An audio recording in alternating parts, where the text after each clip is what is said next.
Yo, what is going on, everyone? Kyle Style TV back here with another pre-patch and beta guide for the Dragonflight pre-patch. Pre-patch for Dragonflight goes out on Tuesday, October 25th here in the US. It's going to be Wednesday, the 26th in the EU. So I just wanted to kind of give you some Brewmaster information about talents and kind of rotational changes that will start to affect you when we come into the pre-patch on Tuesday. So, first things first, when you come in, you're going to be greeted with the starter build of your talents. So you can access these talents just like you would normally, where your normal talents were, but instead you're going to be greeted with this. Now, you can clear this at any time just by hitting Reset All Talents at the bottom, and it will kind of guide you through its starter build, but I'm just going to go ahead and put it back to what the starter build shows so I can talk with you about some things that are kind of good, kind of bad, kind of meh, and why we're not going to use this. Now, if you are brand new to Brewmaster and you don't have Legos or anything like that, then you might use some of this, but we're going to talk about why it's not so great. So, all right, let's first talk about the left side. This is the general monk side, where all monks get access to, and what are some good things and some bad things that are in here. So, first of all, it's got 1 point into improved Touch of Death. This is where it makes it so that you can use Touch of Death on anything below 15% health. Generally, this isn't going to be needed.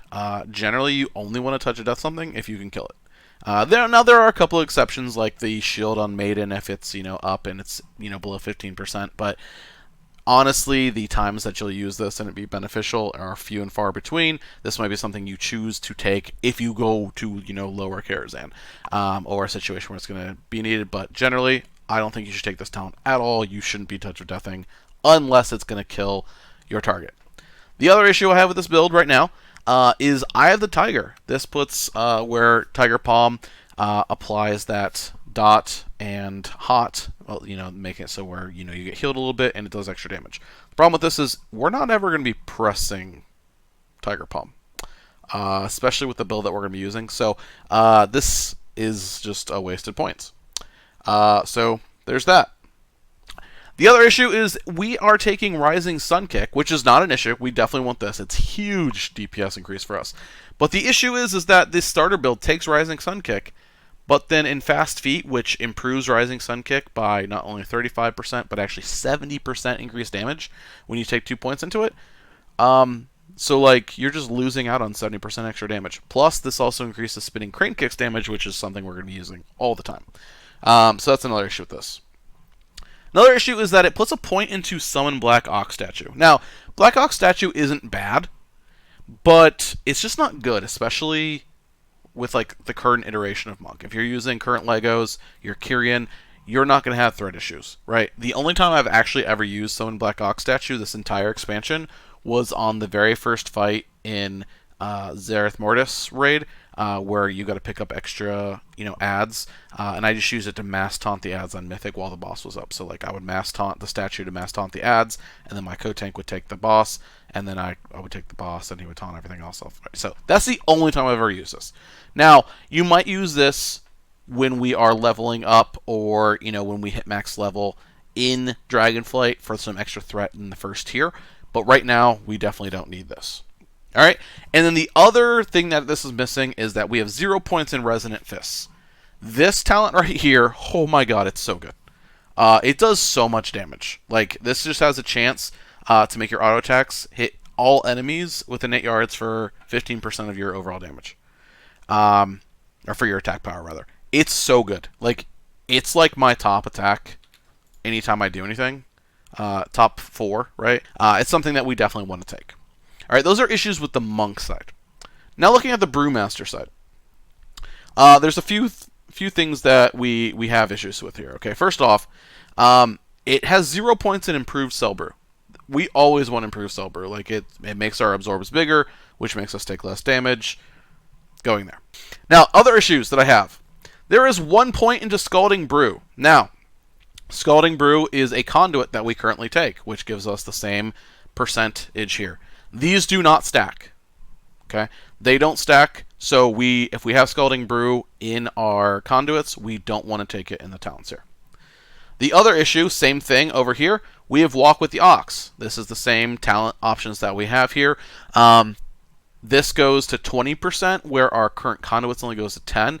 But again, you might be using that as a conduit. So like that's something, if you're using it as a conduit, you might not want that here. However, we are going to want that because we want to have improved Invoke Nizal. This is what makes our Stomp do so much more damage when we purify things. And right now, there's not a point in here. So this is going to be a situation where we're going to want to get rid of the conduit for this, use something else, and take these points to get improved Nizal. But we'll talk about that in a little bit.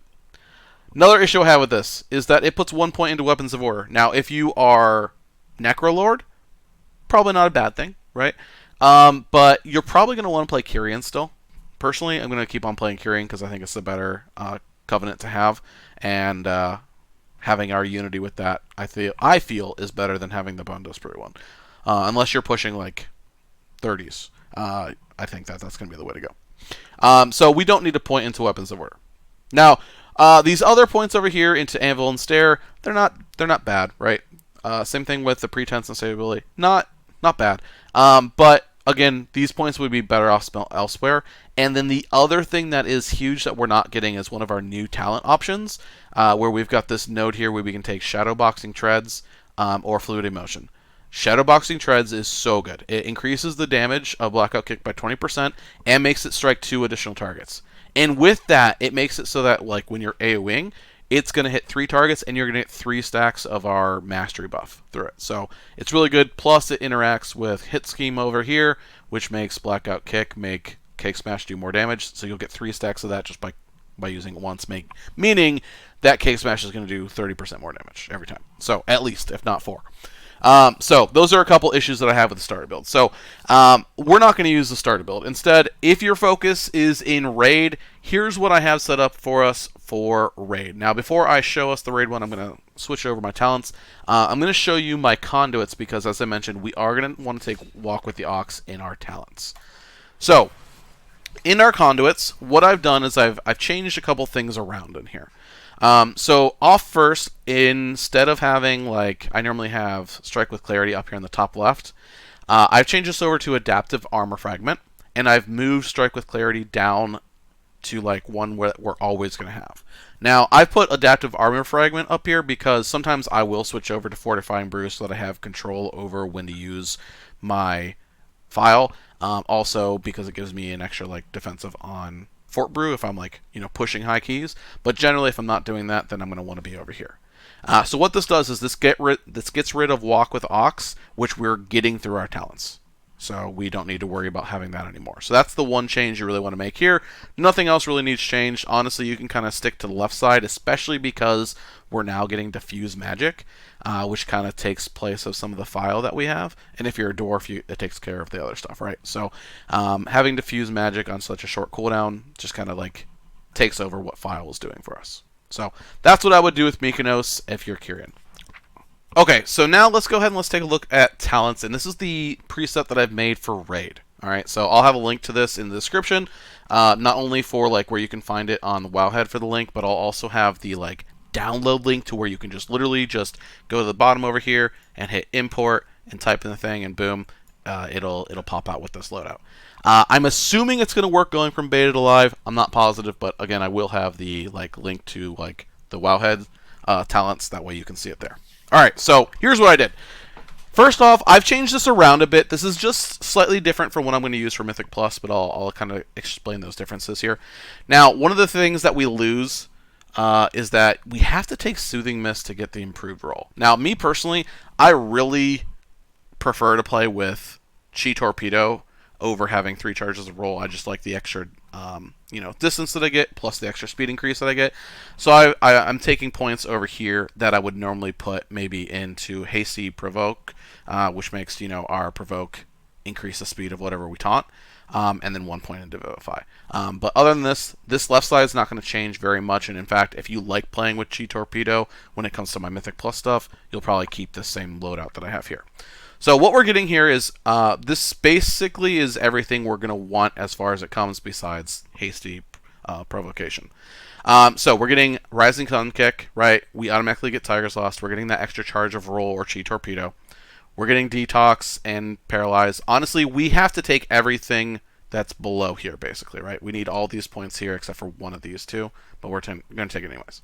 All right, so we're getting our Transcendence, right? We're getting Fort Brew. I'm choosing to take the Fort Brew that gives us more armor and dodge, but that's just because we get access to Dampen Harm and Diffuse Magic, so I feel like that kind of like makes up for things, right?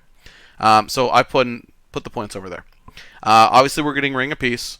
I'm not putting any points into Touch of Death, the improved Touch of Death, because we don't need that. We are putting 2 into Fatal Touch, which makes a 90-second cooldown instead. Now, we're putting 2 points into Resonance Fist. This makes it do 12k damage. It's dependent on your attack power. I think it's 15%.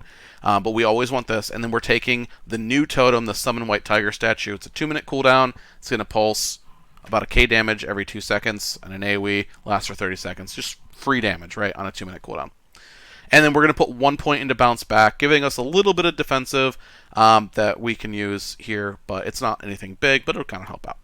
All right, so this left side, like I said, this is going to pretty much the same for Mythic Plus. I think I changed it over to Celerity and moved points out of Roll here, so we just have 2 charges of Roll, and we get Hasty Provoke. But we'll talk about that here in a little bit. Now, for the raid side of things, all right, what we're going to get here is we're going to be going down the left side of the tree. We are going to take Cell Brew. We're going to take 2 points in the Gift of Ox. I don't have us taking Healing Elixir for raid. The reason for this is you're most likely going to have healers healing you during raid, right? Whereas with Mythic Plus, you might not have that as much.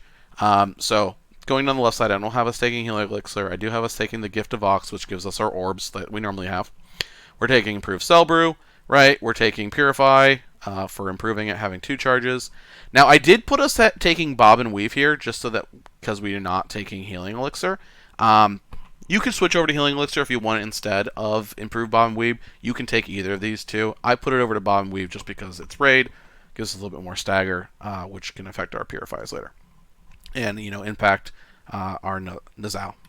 Now, Breath of Fire, instead of taking Scalding Brew, I have us taking Salsabrim's, I know I'm saying that wrong, Strength. This is where when you Cake Smash, it's going to reset the cooldown of Breath of Fire. Now, you might be thinking, that's not really needed.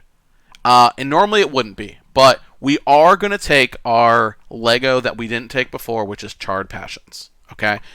So this is going to ignite our foot so that basically our Spinning Crane Kick and Blackout Kicks are going to do 100% more damage, and it's doing its damage as fire damage, spell damage, instead of physical damage. This does so much damage, I can't even talk about it. Like, just look over here. Charred Passions is in the top 5 for this AoE that I was doing, and this is having things like my weapons and this trinket just doing an obnoxious, a crazy amount of damage. So Charred Passions is regularly on single target going to be like your top 1 or 2 attacks. All right, so we're taking that. We're going to be using Spinning Crane Kick a lot, and we're going to be, Blackout Kicking when we can, and basically having this talent above it, making it to where we can Breath of Fire after Cake Smashing, is meaning we're going to be able to keep that buff that makes Charred Passions work up 100% of the time, or nearly 100% of the time, which without that other talent here, it would only be up about 50% of the time. All right. Then, continuing down on this side, obviously we're taking Invoke Nazal. We're taking Walk with the Ox, like I mentioned, which is why we aren't taking it in the Soulbinds. We are taking Improved Invoke Nazal, which makes it so that Stomp does more damage based on what we purify. We definitely want this. And then I have us taking Exploding Keg. This is something that, honestly, up until about yesterday, I hadn't even tried, and I've kind of decided it's worth taking. I used to have us putting 1 point into High Tolerance, which we're losing completely. All right, so we used to have 15% haste on Red Stagger. We're not going to have any haste on Stagger now. But as Brewmaster, we really don't need haste. So I used to have us taking 1 point in High Tolerance. Now I got rid of that, and I have us putting an Exploding Keg. I think it's a much better thing. 1 minute cooldown. It says it does 10k damage, but then it does additional fire damage over 3 seconds based on like your attacks that you do. So really you're getting a lot more than what it says there. All right, and then on the right side for raid, I have us taking Rushing Jade Wind. This just synergizes well with Exploding Keg.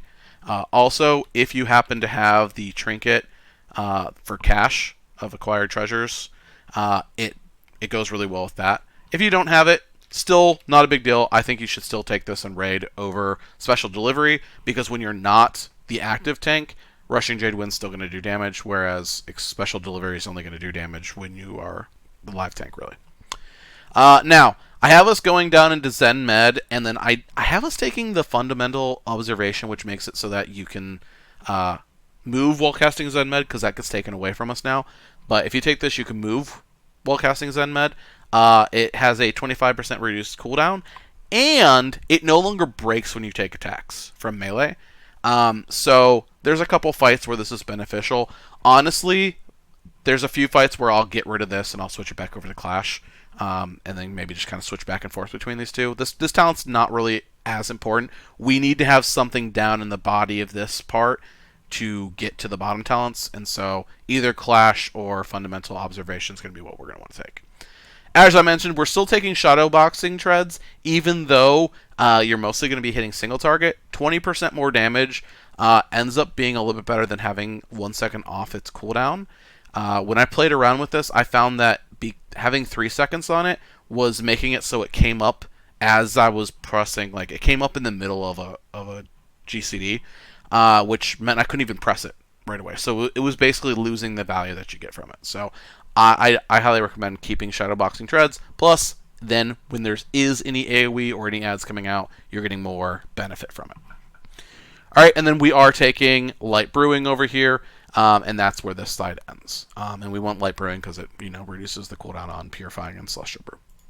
Okay, so these are what we're taking. Now, there is a little bit of button bloat, and this is because, obviously, we've got Weapons of Order, we've got the new Summon White Tiger statue, and we have Exploding Keg. So there's a bit of blood and bloat there. Plus, not only are we keeping, for this build, Rushing Jade Wind, but we're adding into it Rising Sun Kick. So there's a bit of button bloat. You might have to kind of rearrange your bars. Plus, now we've got 2 more defensives in Diffuse Magic and Dampen Harm. But I think these are worth taking. I think that for level 60, this build is the ideal build that we're going to want to take to get the most damage, assuming that you're running Kyrian, assuming that you already have Storm Styles Last Keg as your active Lego. This is going to do the most amount of damage for us. Now, I'll talk about rotation for this here in a little bit. I'm going to first talk about Mythic Plus build now. So, switching over to Mythic Plus. And the nice thing about this is that if you change your keybinds when you switch to your talents, your keybinds will actually switch to wherever you put them before. So there's only a couple changes in this compared to the Raid one. Now in Raid, I had us taking Chi Torpedo, and with that we took Soothing Mist and Improved Row, even though we're never going to touch Soothing Mist. With Mythic Plus, I do think it's important that we have the Hasty Provocation. It just counteracts a bunch of affixes and often is helpful to have, especially Mythic Plus, more so than in Raid. So I think that this is worth having. So because of this, we're not putting points in the Soothing Mist or Improved Roll. We do need 1 more point down here, so I just put into Improve Vivify. If you cast Vivify, it'll do more. The other option instead of Improve Vivify would be Disable. I don't think we need that ever, especially because Cake Smash already reduces to 50%, so I wouldn't worry about that. I'm putting it into Improve Vivify, and then we're keeping Hasty Provocation. So we're only losing these 2 compared to the Raid build on the left side, and then switching to Celerity. Now, if you want Chi Torpedo, obviously get rid of Hasty Provocation and keep these 2 points. Okay, and get rid of Improve Vivify. On the Brewmaster side, really the only things that are changing is I got rid of Bob and Weave, and I put in Healing Elixir in its place. So took out Bob and Weave, gained Healing Elixir. And then instead of Rushing Jade Wind, I've switched it over to Special Delivery. The reason for this is because we're going to be actively tanking more often here, and the time that we are actively tanking, we're going to get more Special Deliveries out, plus it slows things, and just has one less thing to worry about. The other big reason is because with Button Bloat, honestly, I couldn't find a spot to put Rushing Jade Wind on here, and I think it's more important to have access to Healing Elixir. Healing Elixir here in Mythic Plus, our healer is going to be DPSing quite a bit, so, having this extra heal, 2 charges of it every 30 seconds, for 15% health, I think that's going to be big, especially with us losing our 4-piece that was doing a lot of self-healing to us.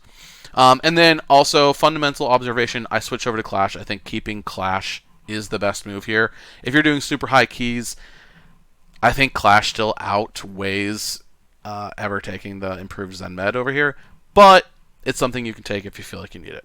Otherwise, the right side stays the same as the raid side. Now, let's go ahead and take a look at what this looks like in practice. Okay, so starting off, let's go ahead and take a look at the raid talents and how this is going to kind of play out rotationally. So things aren't going to change a whole lot. Our priority is still going to be on making sure that we are getting Cake Smash off. However, like Blackout Kick and Spinning Crane Kick, kind of, we want to make sure we're like using those to fill globals, right? We really want to prioritize using Rising Sun Kick whenever it's up.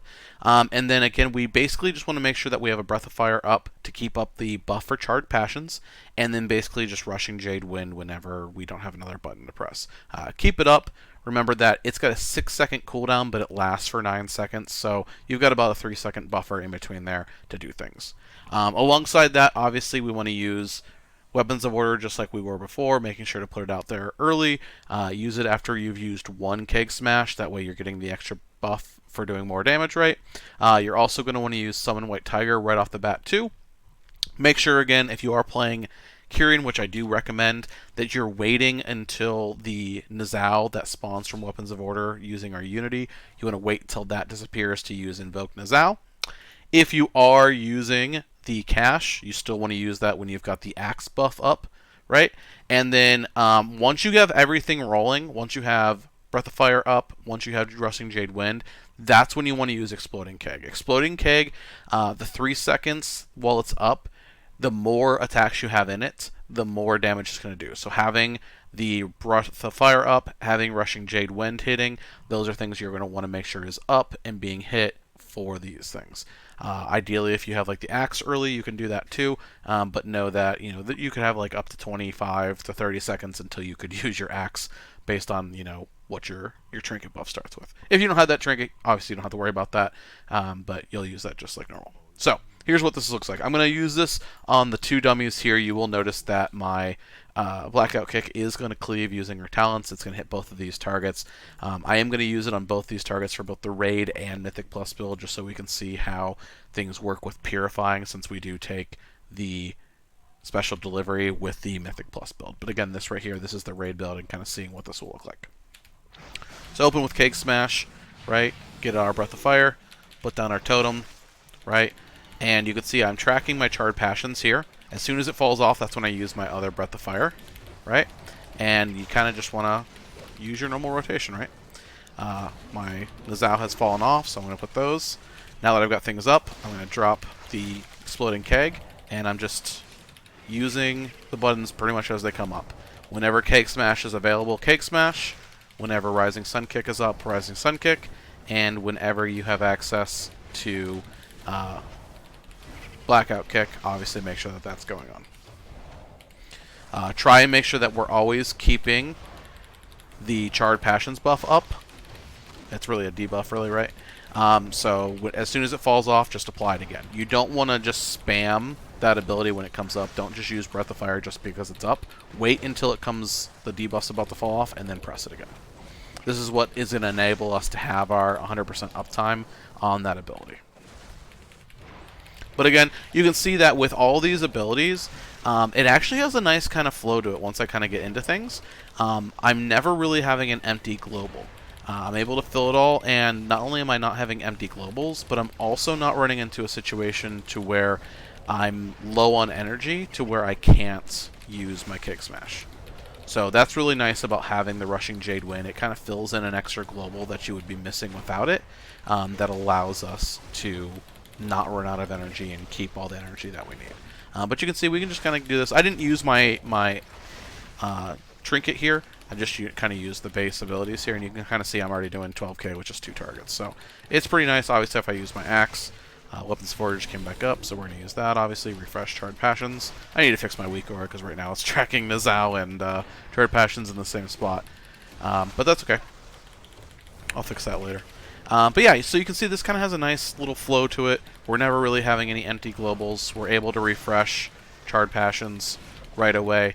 And again, our healing down here, we're not getting that extra healing through, healing elixir, right? But that's okay because, this is the raid setup. We're going to have a healer who's helping out a little bit, and you can see I'm still maintaining my health pretty well just with this because not only does Charred Passions make it so that we do more damage, right? But it also makes it so that we are taking slightly less damage through the Breath of Fire Ignite. So, I'm going to go ahead and run away from here, and then I will kind of reset my cooldowns, and we'll take a look at what it looks like for the Mythic Plus build.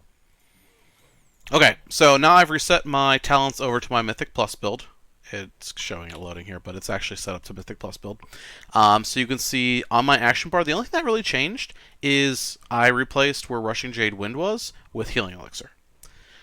So that's really all that changes here. The big difference here, obviously, is that we're going to have an empty global a little bit because now we have Exploding Keg instead of Jade Wind, and that Jade Wind was filling in that empty global that we have, so you might find yourself having to, like, Spinning Crane Kick 2 times in a row, which generally is kind of a DPS loss.